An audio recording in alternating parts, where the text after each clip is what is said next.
So the first question will go to Congressman Maloney, and it's pretty forward. How will you go forward to finally achieve peace in the Middle East?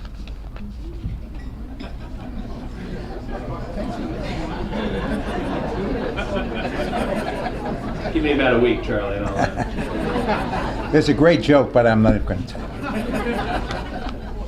you. That's a real question.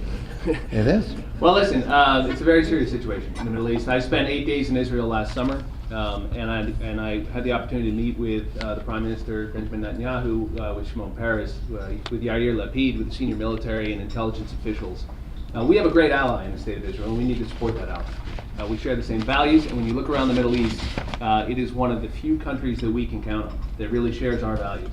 And so we need to stand with Israel, and no country in the world would put up with missiles coming in to its territory, indiscriminately targeted at civilian areas. Period, full stop. We wouldn't put up with it, they shouldn't put up with it, and we need to stand with them. We all also understand that a permanent solution that addresses the real security needs of Israel also includes a two-state solution where the Palestinians can have an independent homeland where there's economic prosperity and opportunity, and an alternative to the extremism and violence that has ravaged that region for decades.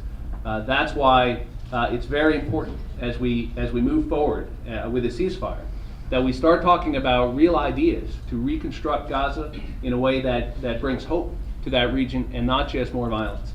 Because over time, the situation for Israel is unsustainable. Each time the missiles get longer range, each time the missiles become more lethal, each time the opportunity to really wreak havoc becomes greater, not lesser. So this current cycle we're locked in of the Israelis going back in and addressing the security threat one time after another is not a sustainable solution. So it is in the best interest of Israel, of the United States, and of the Palestinian people that there be a permanent solution as well. Thank you.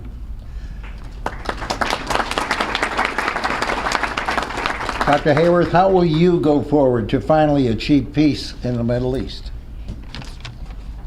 Well, we have to be, as the United States of America, we together are the strength of this country because we are a free and vibrant people. We, as the United States of America, have to assure that we are the strongest and most reliable friend to our allies in the Middle East, including, yes, absolutely, the State of Israel, which is our staunchest friend.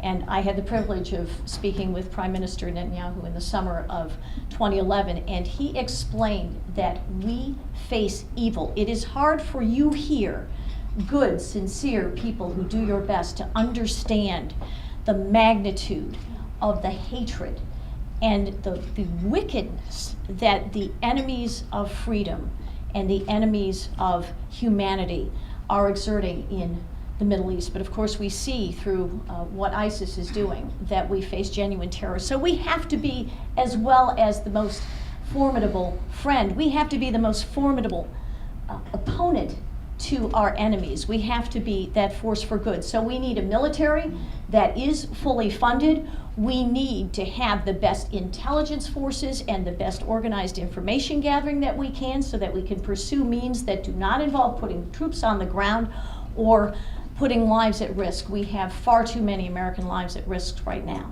We need to be the strongest economy in the world so that we have the resources to support initiatives like Iron Dome that are keeping our friends in Israel safe. And that is an Israeli-American joint endeavor. And we need to support fully our friends in Israel as they go forward. We need to make sure that they have a credible and strong negotiating partner in the United States so that we can be that force for good for all of us. Thank you. Let's hold the applause. Let's hold the applause on each answer. You can applause for them at the close.